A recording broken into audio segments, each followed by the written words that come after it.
Welcome to the 24th edition of Everything EOS. I'm Zack Gall, an ICO data analyst at ICO Alert, the trusted ICO discovery platform. Visit ICOalert.com, the most complete calendar of all active and upcoming ICOs. And I'm here today remotely because he's in London with the founder and CEO of Cypherglass, Rob Finch. Thank you all so much for joining us for yet another episode of Everything EOS. We're super excited to have everybody here for yet another video episode. So if you're listening to the audio-only version, even though I am remote in London, there is still a video version. So if you want to check that out, head over to everythingeos.io. You'll get redirected to our YouTube channel. You can go ahead and take a look at that video version. Please let us know if you do like the show by liking, subscribing, or following the podcast on YouTube, iTunes, SoundCloud, or wherever you may be listening. And I just also want to mention that we also cross-post, so we do the everythingeos.io, but you could also find us on the ICO Alert channel by searching ICO Alert on YouTube or going to media.icoalert.com. On today's podcast, we're going to be discussing more speculation around the upcoming events in London, which Rob is at currently, major block producer candidate announcement, and other news around EOS.io. Now, before we get started, I do need to mention that this is not a sponsored podcast. We're just two excited members of the EOS community looking to talk about it, sort of nerd out about it and geek out about it on the podcast. This podcast, anything that's said should not be construed as legal, professional, tax, financial, or any other kind of advice, and you should always do your own research before you make any financial decisions. All right, so let's get to it. How was your trip in London so far? You had a big night last night. Yeah, definitely. So last night I was at the SVK Crypto Meetup. They have a monthly meetup every month in London, I believe. And I was there. I was the second person to speak. The first gentleman ran a venture capital firm. I'm blanking on the name of it, but had a very, very long, detailed speech. I came up, did a short speech about why I think EOS is the future of blockchain, and they did a ton of Q&A with a really awesome audience. But huge shout out to the guys at SVK Crypto. I met their whole team today. Really great group of guys, and super excited to see what they end up investing in the future with their $50 million EOS ecosystem fund in partnership with. Could you repeat that last sentence? It cut off your audio for some reason. Yeah, I'm super excited to see what SVK Crypto does. They're a great group of guys that I met earlier today and also last night, but met their entire team today at their offices here in London. But I'm excited to see what EOS projects they invest in. If you're not familiar with SVK Crypto, they run a $50 million EOS ecosystem fund in partnership with Block One's $1 billion dApp fund through EOSDice. So they're one of those 4 or 5 guys doing that. So how recognized were you there whenever you got to network around and meet people? It seemed like a lot of people recognized me, probably because of all the videos and now the video podcast that's happening, but mostly because of the Cypherglass YouTube videos. So a lot of people came up and said, hey, I know you. Do you know me? And I was like, no, sorry, I don't know who you are. They're like, oh, you don't recognize me by my Telegram photo? And they looked totally different than Telegram in real life. But it was pretty funny. It was awesome to meet all these people and see that there are people over here in London that are listening to Everything EOS, that are watching the Cypherglass YouTube channels, and met a bunch of people who are voting for Cypherglass as well, which was awesome to see. That's awesome. So what are you looking forward to most with the hackathon this weekend? So I'm excited to see what they announce. We know what it's not going to be now. We know it's not going to be their new dApp, so no Steam at 2.0, no social media. Brendan Bloomer, the CEO of Block One, came out with a pretty big clarification post on that. Yes, let's pull that up. Let's pull that up on the screen. You want to read it for the listeners of what Bloomer mentioned on Telegram the other day? Yeah, so he said, "Hi, everyone. We look forward to seeing the finest blockchain innovators at Blockchain Live and the EOS Global Hackathon in London next week. We are excited that the EOS.io protocol has rapidly become the fastest, feeless, and the most used blockchain in the world, and are committed to continually improving the resilience and effectiveness of the EOS.io codebase to facilitate mass adoptions of decentralized applications. In the Block One Village at Blockchain Live on September 26th, we will be showcasing new cutting-edge applications powered by EOS.io that include identity, music, gaming, finance, transportation, and email. We will not be unveiling Block One's next applications until after Blockchain Live, but we'll schedule a designated product launch event for this introduction in due course. It's great to see so many new applications being launched and applying to the EOS VC funding program. We look forward to seeing you all in London next week." So we know with that, obviously, it's not going to be any of Block One's applications, but it is going to be some new application. So I'm curious to see what those will be. You know, what I'm speculating, right? I've been saying this to everyone around the office and the people I keep in touch with on Telegram. But if you read that last 2 sentences very carefully, it's great to see so many new applications being launched and applying to the EOS VC funding program. I'm predicting right now that at least one, probably more companies will either be announced at Blockchain Live this weekend at the hackathon. It's been a while since any VC announcements have been made. Only the Everpedia, and I keep forgetting the Second Life. Do you remember what that one's called? Oh, High Fidelity, the High Fidelity sort of world. Yeah, so that's kind of my prediction, because it doesn't make sense to me why he finished it off with that. I think the reason he put this message out was to kind of lower the expectations and hype a little bit, because if he didn't put out that Telegram message, as we typically see in crypto, people think that the world is going to change after every announcement, and usually people's expectations are much higher than what actually happens. I mean, we're in the same boat. We are speculating on an identity solution, a mobile wallet, all kinds of stuff. And the other piece to point out of the message he said was that they're not going to be making any announcements about their applications they're working on yet. So that means he said plural applications. Yeah. So he at least verified that they're, and we knew this the whole time, but he verified that they're working on multiple solutions. And I think in due time, we're going to hear more about them. But I'm excited to see what good news does come out of this, because just because it's not applications doesn't mean there won't be things to get excited about. Definitely. Yeah, I'm super excited to see what it is. I mean, we know obviously that they're working on some kind of decentralized social media platform, but we don't know what the other ones are. So who knows? I guess only time will tell. What else is going on here? So Mike Novogratz, your best favorite VC fund manager, yeah. he called the bottom. What do you think about that? So he posted a tweet the other day. What was the date? September 13th. Yep. And he said, this is the BGCI, which BGCI is the Bloomberg Crypto Index. And he said, I think we put in a low yesterday, retouched the highs of late last year, and the point of acceleration that led to the massive rally / bubble. Markets to retrace to the breakout. We retraced the whole of the bubble. And he said, hashtag calling a bottom. What do you think of that?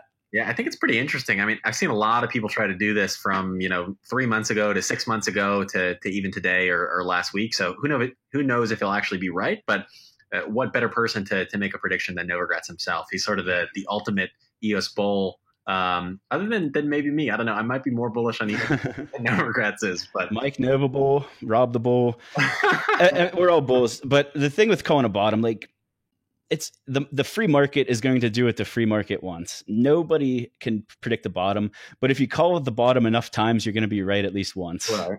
Yeah, he can. It's like those accounts that try to predict, who wins the Super Bowl at the beginning of the season, and they'll send out 100 different tweets with all the different possibilities and the scores, and then they just delete all the tweets that were wrong to be like, look, I predicted it, I did it correctly.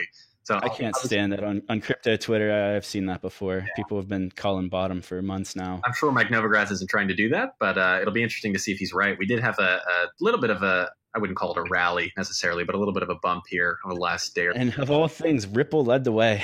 Yeah, which is terrible. Ripple cannot lead the way. It's like, yeah, you know what, that to happen.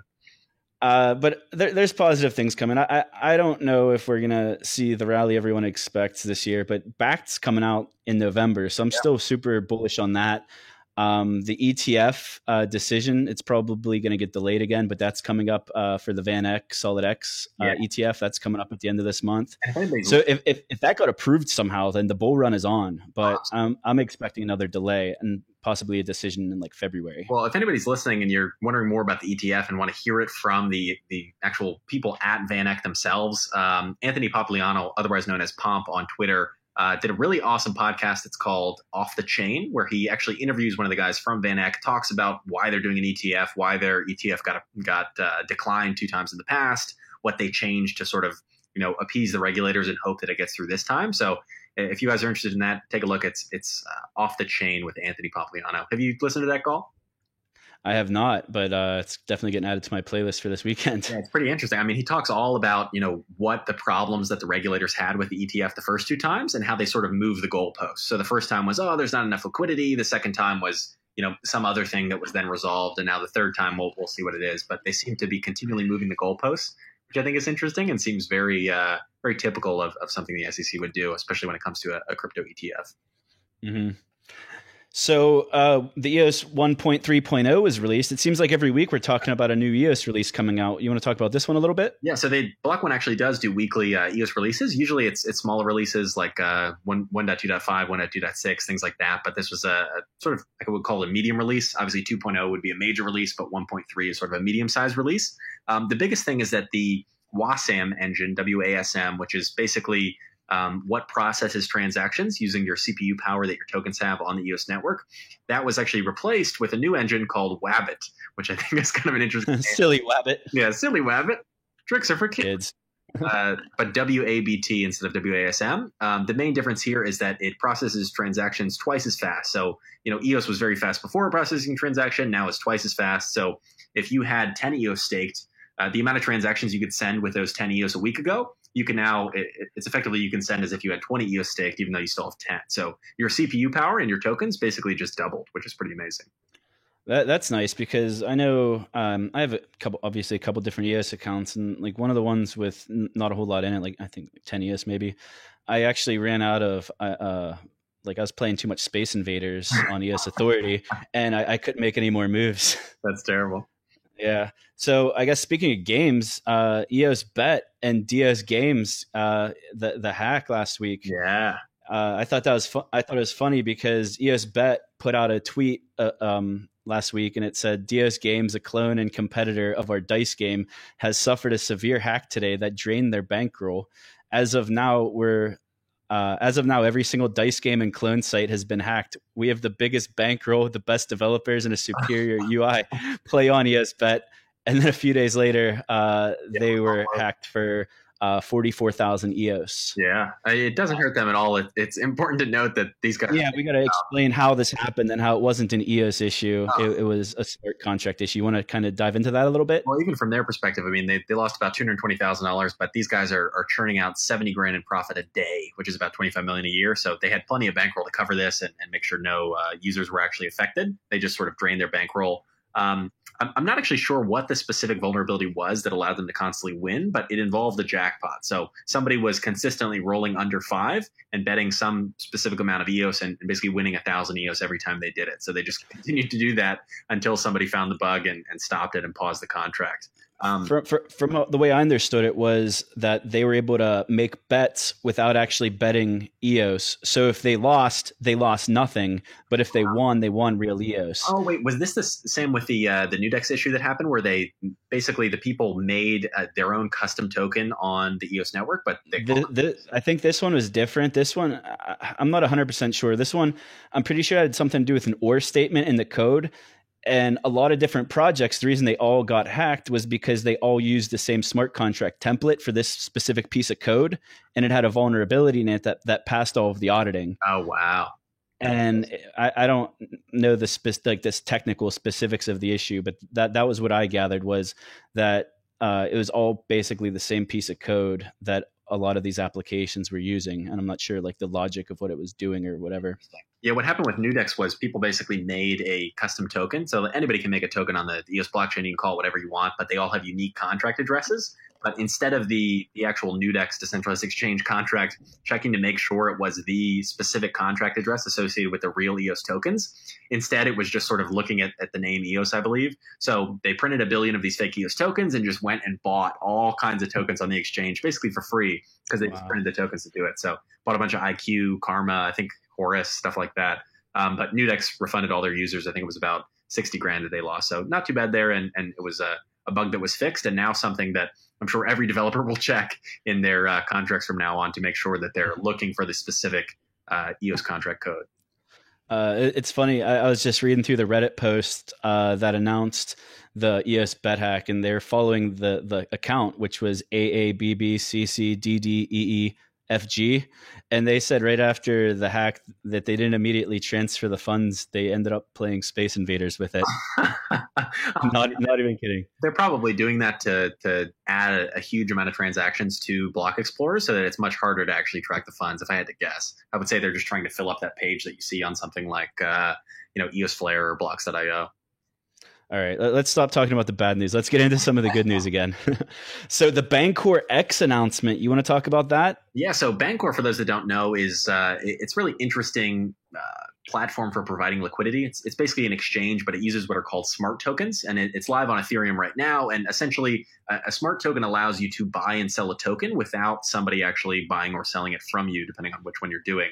So it adds a significant amount of liquidity and is very helpful for things like ICO tokens that don't have a ton of liquidity, and will be helpful now on EOS for things like airdrop liquidity. But what's interesting about it is that they're sort of not necessarily rebranding, but co-branding this thing as BancorX on EOS. The EOS smart token will be called EOSX, and you'll be able to seamlessly trade on the exchange without actually trading with anyone else. So it's what's with all these new projects putting an X at the end of their name? We talked about Cinecore, the enterprise email platform last week, and their EOS email platform is actually called ZimbraX. I don't know. So should we be everything EOSX? I don't think so. Would that get us more views on YouTube? Everything EOS smart token basically is what that would be. But I don't know. It's interesting. I mean, the only other time I've seen X used in the EOS ecosystem was with IQX. It's just what Bitfinex added to the IQ pair, since their trading system only allows trading pairs that are 3 digits long. So obviously IQ is 2. They had to add another one, so it's IQX. But I don't think that's really related here. But it's interesting. Bancor has been fascinating to me, how you're able to have basically a reserve pool of funds. So if you're trading EOS for IQ, for example, there's a reserve pool of EOS and a reserve pool of IQ associated with those smart tokens. And when you swap them, you're essentially pulling some out of the reserves and depositing some of the reserves into the one that you're selling. So it's really interesting how they can do it with nobody actually selling the token to you or buying the token from you. You can go in and make a trade. So it's pretty interesting, and I think will bring a lot of liquidity to airdrops.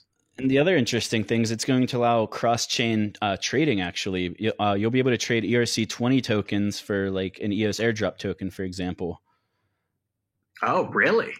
Yeah, that's what I was reading on the actual announcement post from BancorX, which I have the links in the description of the video or podcast if you're listening. Wow, that's pretty crazy. And if you look, they put out, I'm trying to find the link now, but Bancor actually listed I think it's the first 5 tokens on EOS that they will support, all airdrops, which I think is pretty amazing, because the biggest issue right now with airdrops obviously is liquidity. Depending on how many you have, it's either very easy to sell them on a decentralized exchange, but for some people it can be very hard. So this will just help everybody always have liquidity to buy or sell these airdrops whenever they want to. So I know that IQ is included. I believe DEOS was included, which I thought was pretty interesting. Chaince was included. And I think a few others were in that list of the initial tokens that will be supported. So kind of interesting to see. All right. So the other day, a big announcement happened. Did you catch the news about the MultiCoin Capital and the Aurora block producer announcement? I did. I thought it was pretty cool. It's awesome to see another BP come out who is super professional, who is going to add a lot of value to the space, and I'm excited to see him come here and compete for a spot. Yeah, I've been a big fan of MultiCoin. I mean, it's not MultiCoin Capital, so let me just start this off. There's a guy, his name's Miles Snyder. He was an analyst at MultiCoin Capital. I'm not sure how long he was there, but I think it said he was one of their first hires. And if anyone's familiar with MultiCoin Capital, they've put out some of the absolute best research articles on EOS, and they're like very detailed, analytical. One of them was called EOS Analysis and Valuation. One was on delegated proof of stake and the features and trade-offs, models for scaling trustless computation, and why decentralization matters. And those are all EOS-based analyst reports. And you can check those out on the MultiCoin Capital site. So he was one of their lead analysts, and he kind of spun off this block producer candidate, and he's using MultiCoin Capital as advisors, and then he's going to be advising MultiCoin Capital. So it's kind of like they're separate entities, but they're still kind of tied together. Similar, maybe how you are with ICO Alert. You don't actually work here or own it anymore, but you do the show with me, and we're kind of married for life, whether you're working here or not, Rob. Yeah, that's fair. Yeah. It's interesting looking at Aurora EOS. I looked at their block producer candidate on EOSnetworkmonitor.io a couple days ago, and they had, I think, 300,000 votes, but now they're at 2.2 million. So still at number 111. They have a long way to go to climb up to actually be paid, but I think they'll get there over time. So how do you feel about Kyle Samani? He's actually the CEO of MultiCoin. He's not part of the block producer node, though. He put out an announcement on Forbes.com announcing their block producer voter criteria, and he only named 3 block producers who are all great block producers: EOS New York, EOS Canada, and Tokenica, as well as Aurora. So I guess 4. How do you feel about the snub? I don't know. I would say it's a snub. I think it is kind of crazy not to include us when we've been pushing for everything that's in the best interest of the network. We put out the $100,000 hardware wallet bounty. We, do things in the best interest of the network, like prevent BP collusion. We go out and make sure that, block producers don't own other portions of block producers. We were the reason why so many block producers now are switching to dedicated hardware over cloud infrastructure. And we were some of the first to come out with that dedicated infrastructure. So I think even without his endorsement, we'll be fine. We're still in the top 21. So there's no hard feelings there, but maybe we will garner some of his love over time. Yeah, I mean, maybe it's because they only wanted to endorse the people who they had a personal connection to. Not saying it's like collusion or anything, but he just has to get to know you a little bit better. And along with a lot of other great block producers, because I think Greymass is one of the absolute best block producers, putting out some of the best releases, and they're not on there. So I was joking whenever I called that a snub. Yeah, yeah, I don't think it's. But I do have a prediction here. Oh, really? Yeah. What do you think about MultiCoin Capital getting announced as an EOS VC partner? Oh, wow. That is interesting. Because there's still a lot of money that hasn't been allocated yet. Do you know the number off the top of your head? I think it's $275 million still has to go out. So 725 has been allocated, but the 275 has not. So that's several funds. One of which not all of these funds got the monster capital that Galaxy Digital got. Yeah. SVK got what, 50 million? SVK got 50 million. Tomorrow BC got 50 million. EOS Global, which is the Asia focused fund, got 200 million. Galaxy Digital 325, and then who is it? The other one in Europe. I'm blanking on their name, but they got about 100 million. So who? I mean, I would endorse that 100%. Like, who better to manage some of the VC investments than MultiCoin Capital, who's only provided value to EOS since they started putting out more information about them last year and early this year. Absolutely, yeah, I could totally see them. That makes a ton of sense, especially now running a BP. I could see them, launching another fund alongside their existing funds that's specifically focused on EOS, because that's how, the guys at SVK and Tomorrow BC and all these people do it. They, rather than just adding that money to their existing fund, they have a totally separate fund structure within their entity that they then, use to go out and invest in these EOS projects. So they sort of keep it separate. Yeah. And I like Aurora, how they announced their main thing they're kind of campaigning on is education, cultivating education and engaging and informing the EOS community. Yeah. And they've MultiCoin Capital, and it is being done behind the scenes by Miles Snyder, who's now the CEO of the BP candidate. They've been educating the community for a long time. I learned a lot about EOS and delegated proof of stake myself from the MultiCoin Capital articles that they've put out in the past. Oh yeah, I mean, the stuff that they do is very fact based. I mean, they do a ton of research to put these proposals together, and they're usually very, very detailed, and you can learn a lot. There are some interesting nuances in there that they make sure to note. So if you guys haven't read any of their stuff, go and check it out. If you just Google MultiCoin Capital, you'll see their website and can get to their blog and sort of go from there. Yeah, and they also, I'm not sure, it was Aurora EOS. It's hard to distinguish between the two now because there's still MultiCoin Capital out there, but now I got to separate Aurora. They put out a blog post right after their announcement about proxies, which I thought was pretty interesting. They broke down the four different, what they say are the four different categories of proxies.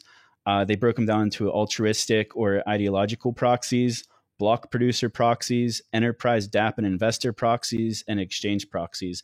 And they gave a nice little detailed paragraph that explains the differences between the four. And I thought it was interesting because it's something that made sense after I read it, but I wouldn't have thought to talk about it or write about it myself. Right. Because I think as we get closer to referendum going live, and more and more things being up for vote, from whether the WPS passes and then the referendum, and then also keeping track of all these block producers, for the average token holder, it's really hard to put the time into research who to stake your votes towards that's going to make a difference. So I think proxies are a very important piece of the EOS ecosystem. What are your thoughts and opinions on proxies? Definitely. I like proxies for the most part. I like the enterprise dApp and investor proxies, the altruistic and ideological ones. And of course, the exchange proxies, I think, are good because it allows people who otherwise wouldn't have the opportunity to vote, the ability to vote. But the only one I have a problem with are the block producer proxies. So these are block producers that are going out, they're setting up a proxy to basically vote for themselves. So while they are voting for other people that they sort of agree with and align with, I don't think that, I think there's a pretty big conflict of interest there because even if that block producer doesn't have the best interest of the network at heart, or makes a mistake, maybe they're missing blocks all the time, they're not going to unvote themselves from their proxy. They're just not going to do it. So we've said from the very beginning, even before the mainnet launch, that Cypherglass will never run a proxy, and we don't think other block producers should run proxies because it's just a very big conflict of interest. So if you're out there, you're looking for a proxy to delegate your vote to, I highly recommend you pick somebody that's independent and not associated directly with a block producer. So out of those 4 categories we mentioned, you mentioned exchange proxies, but which one, if you had to proxy your personal voting, which I'm not saying you will, but which category would you choose to handle your votes? I would probably either go with the ideological proxy. So people like the EOS Freedom Proxy, which is run by Aurora, great guy. Have talked with him a lot. He's a very cool guy, very passionate about sort of the libertarian views of crypto and how it can really change the world. So I love that. I think it's great to sort of vote that way. I wish you could delegate your vote to multiple proxies, by the way. It would be nice to be able to delegate to somebody like Aurora at the EOS Freedom Proxy, but then also pick one that's more focused on dApps and investors and people who are really adding value and building apps for the network. So technically, you can do that. You would need to create separate accounts and just vote for a different proxy with each account. Right. Oh, that's a good point. So it is possible. It would be cool, I think, though, if it was built in so that the user could just say, "Hey, I'm going to delegate to this person, and it just splits it equally." Yeah. Whenever the mainnet first launched and I got to vote for my first time, that was actually a surprise to me that I wasn't able to, I guess, use a different percentage of tokens for different things. For example, all of, I'm trying to think of how to explain this. Are you talking about how, if you vote for 10 different block producers, they each get all of the votes that you have? Yes, exactly. You vote for tokens, you vote for 10 block producers. Each of those block producers gets the full 100 votes. Yes, exactly. Yeah. I wish I could maybe, let's say, for example, if I vote 100%, so 100 my tokens towards Cypherglass, but then I want to split 50 tokens to one block producer and 50 to another. I don't know. Maybe that's just too confusing. The whole voting thing is already kind of confusing to the average person who's not as into blockchain and crypto as we are.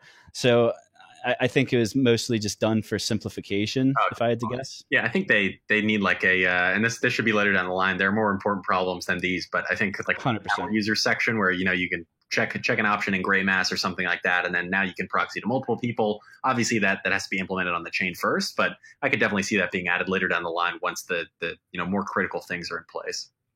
I'm trying to think what else has been going on. Dan has been going nuts on UBI, man. It's obvious where his passions lie outside of blockchain. Yeah, absolutely. He's trying to change the world, man. So September 16th, he put out a Medium blog post about universal resource inheritance, which we've talked about on multiple episodes on here, or we used to call it the universal basic income, but URI is a little bit different. And then 3 days later, he put out another blog post defending against some of the comments he got on the first blog post. So the last time we talked about the URI or UBI or whatever we want to call it this week, the Universal Resource Inheritance is what it's currently going by.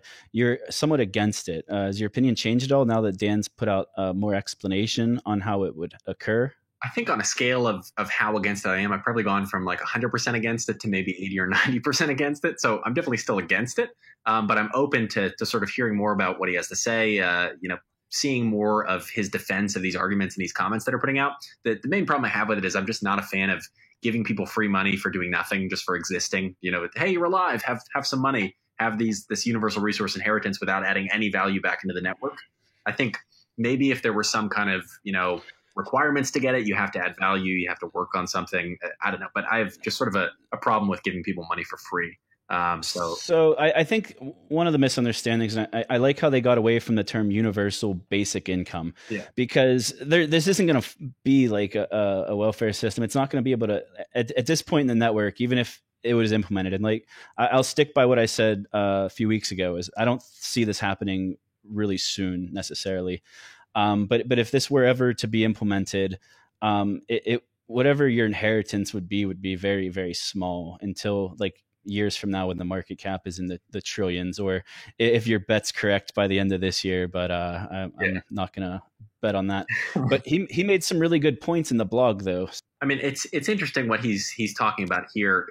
he's basically talking about redistributing wealth over a 100-year period. So every 100 years, the wealth basically turns over, which I don't know. Maybe I have too many negative connotations about redistribution of wealth, but it sounds very socialist. It could border on like if it goes too far, it could be communistic, depending on how high the inflation rate is. But basically, if it's 4% inflation every year and they're redistributing that to everybody, the people at the bottom of the ladder are benefiting the most, and the people at the top are actually losing money because their value is being deflated more than obviously they're getting in the URI. So I don't know. We'll see what happens with it. To your point, I mean, this is probably something that will not be implemented in the foreseeable future in the next few years. And if it ever is, I'm sure it'll have a lot more time to be worked on and polished. So, did you get a chance to catch his monopoly analogy? So he used an analogy, and I think it was in his second blog post, his follow-up, where he said, with the simple, if you're playing Monopoly, you just implement this one simple rule where after everybody's turn, you distribute 1% of the wealth evenly to each player. And what happens is it still lets players kind of take the lead. You can still accumulate a lot of wealth in the game, but you have a much harder time bankrupting your opponents. And it's a great concept. And I actually, Pete K and I actually tried doing this in the office, and we could not finish the game. We played for about 6 hours. And we had some other people playing too, so it wasn't just one-on-one, and we weren't playing consistently through. It's kind of like throughout the day, but we couldn't end the game. It was impossible to bankrupt someone by playing by those rules. I don't know. But we had players that were in the lead the entire time. I mean, you get Boardwalk and Park Place, you're set, but you're just not able to crush everybody. I just think the fact that it just kind of surprises me. This is coming from Dan, somebody who, agrees that taxation is theft. He thinks, you shouldn't be doing that, but at the same time is then willing to basically steal money from people and redistribute it to other people. So it just surprises me that it's coming from him, to be honest. I mean, I don't see it as stealing. Maybe it's the difference between the rich and the poor, Rob. Maybe it benefits little plebs like myself, and maybe that's why I support it. But the interesting thing is I'm in the URI Telegram channel, which I recommend anyone that finds this topic interesting. I'll post a link to the URI channel. There's only about 600 people in it. It's not even necessarily an EOS channel, but it's URI, and it seems like that's where Dan has been the most active. So the one Twitter handle that we've covered a couple times here on the podcast that have some really interesting tweet storms, so 10, 15 tweets that are all together sort of about the same topic, different thoughts on a topic, is Maple Leaf Capital on Twitter, at Maple Leaf Cap. Great persons behind the account. We're not really sure if they're a real investment fund or just somebody doing this as a hobby. I follow. I mean, they don't have a lot of followers, but I recommend everyone listening to follow them because they put a lot of thought into these posts. Like the same way I liked reading the MultiCoin Capital blog post because they're obviously very well researched and very thoughtful opinions. Same thing with Maple Leaf Cap, whoever they are. Yeah, absolutely. But they put out a interesting tweet storm, starting with, I can't quite envision. Oh, no, this is actually the last part of that tweet storm. I recognize it. But they put out a big tweet storm about URI, Universal Resource Inheritance, and how it would be implemented. They're sort of trying to start a debate, which I thought was interesting. Maybe it's Dan himself behind the Twitter handle putting out these topics. Before we get into the tweet, yeah. Do you think Dan has other aliases he trolls the community with a little bit? Maybe. I mean, I wouldn't put it past him. I wouldn't be surprised. I think he has better stuff to do, but I don't know. Yeah. I mean, I don't know. Maybe when he wants to disseminate an opinion, although I don't know, I think he's best equipped to do any of that because people listen generally to what he says, or at least are willing to, read his post, similar with URI, even though people might not agree with it. They're willing to read it and sort of hear him out and engage in debate. So I don't know that it would really benefit him, to be honest, to go rogue and be anonymous. So Maple Leaf made an interesting mention of Steam 2.0. You want to read the tweet for people listening at home? Yeah, let me pull it up. So part of this thread is assuming that it is the full 4% token inflation, which is basically allocated to the worker proposal system right now. Nobody's really sure what to do with that inflation. We're looking at reducing it to 1% so that it's not 4% of what may be several $100 billion market cap in the future.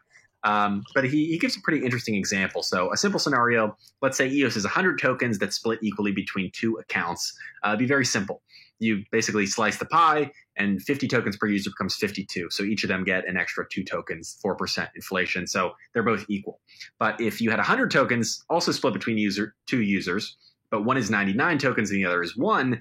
By the end of year 1, the account with less EOS ends up with much more. The account with more EOS ends up with proportionally less based on a percentage. And then by year 100, they're actually very equal, where the person who started out with 99 tokens now has 51. The person who started out with 1 token now has 49, which I think is kind of interesting. So that kind of fits my point I made earlier. So in 100 years, we'd be equals, Rob. Yeah, exactly. I don't know if I'm a fan. I like it. I like it a lot. I want to be equals with all. I want to be equals with Novogratz. How do I do that? There you go. Get him to subscribe to the system and put all of his money into it. Wait 100 years. But the piece of that tweet that I found the most interesting was how they mentioned Steem 2.0 and how kind of they would fit together. So they said, quote, "I can't quite envision how Dan would implement this yet, but I suspect it would be a PageRank type social proof model that also rewards policing users that report false unique accounts. This will be how Steem 2.0 and the EOS URI system get bonded together." So what that means is we've kind of like for any of this URI stuff to work, you have to have a unique identity. There's no other way around it. If you could create multiple accounts for one user, then it wouldn't work. And you could have multiple accounts, but only the ones like I have multiple EOS accounts. But if this system were put in place, only one of my accounts could have my like verified identity on it, and that would be the only one that would receive a URI. Right. But go ahead. One of the biggest problems with the internet today, and it could be YouTube, Twitter, everybody's anonymous. So I can create a troll account to troll you on Twitter, and it's like a throwaway account. And there's nothing stopping me from doing that. So I don't have to. I worry about my public reputation. So I'm not gonna come blast someone on my actual Twitter. But if I really wanted to, I could create a Twitter and go troll whoever I want. If I wanted to. I don't think that's a problem. I think that's a feature, to be honest with you, that you can go and, make an account, troll somebody. You can take on a new persona if you want and tweet crazy things. Like Maple Leaf Cap, for example, wouldn't exist and may not be tweeting these things if he had to have his or her real identity associated with it. I think there's different use cases, honestly. It depends on the level of trust required for whatever system we're talking about. That would where a unique account would make it a better feature than the anonymous feature. But the reason I brought this piece of the tweet up was just the Steem 2.0, how he hypothesized how it could interact and work with the EOS URI. And Anna from EOS Tribe on Telegram, actually in the URI channel, actually asked, would URI be used for Steem 2.0? And Dan straight up answered it directly and said yes. Maybe this is, so I was talking with the SVK crypto guys this morning, actually, Thursday morning, if you're listening to this on Friday. And we were talking about, Facebook, how are they going to disrupt Facebook if that's what Block.one's trying to do? They've come out many times saying that almost verbatim in blog posts, but how can they actually convince people to move? Maybe their plan is to just pay people where, hey, if you want to, get this URI, if you want to get this free money, you have to sign up for our account. Not only do you have to sign up for an EOS account and, link your unique identity to it, but you also have to sign up for their first dApp. And maybe that's how they'll bring people over.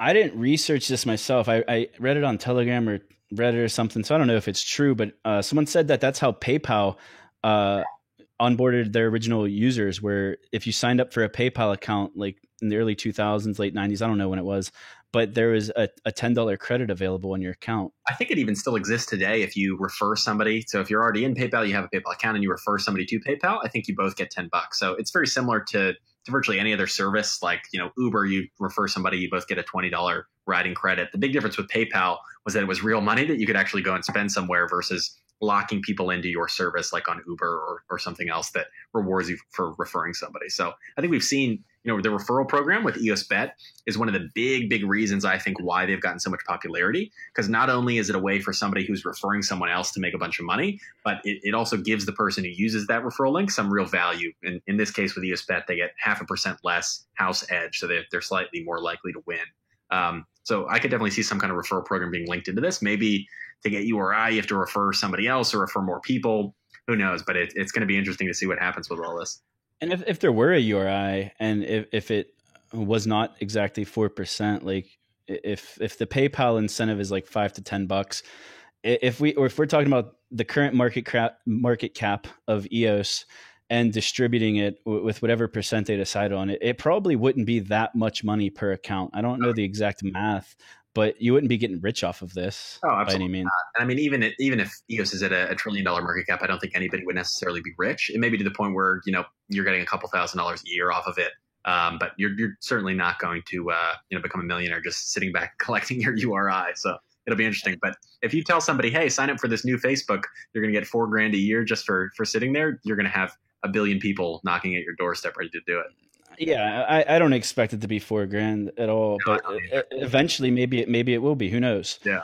But the other thing to consider is, like we were talking, it felt like money was being taken away from you if a URI was enacted, but that's assuming that the 4% inflation is actual inflation, or if the deflationary mechanisms built into EOS offset that 4%.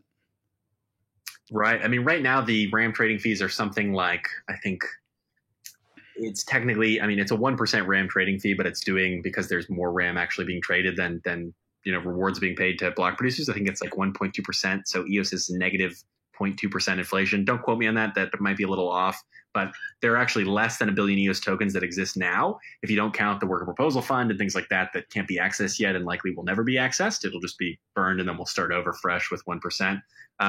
It's actually less than 1 billion. So it is deflationary currently. 4% though would be much, much harder to offset than 1%.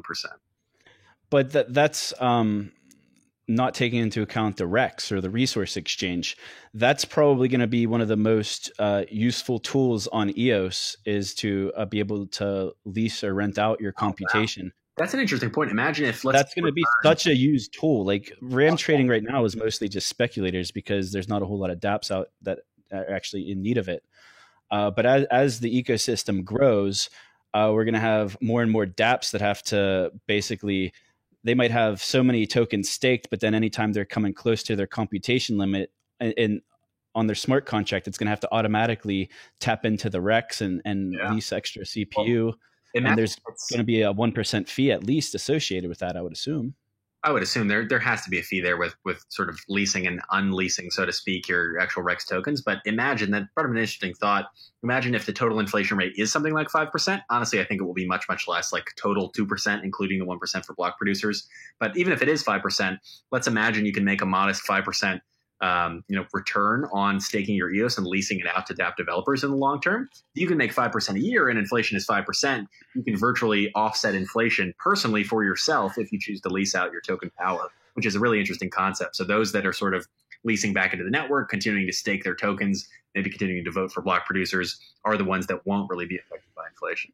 And I guess my other argument for, I don't know if I'm for the URI, but I guess it's an argument for it, is that I think that the inflation, whatever it's set at, whether it's 4%, 5%, I think it's going to actually, like I think you just said it, would be like a 1 or 2% inflation. Yeah. But the thing to consider is that a URI would make the pie so much bigger each year in the token value that even if you have a smaller percent, if you converted it to USD, you might actually have more.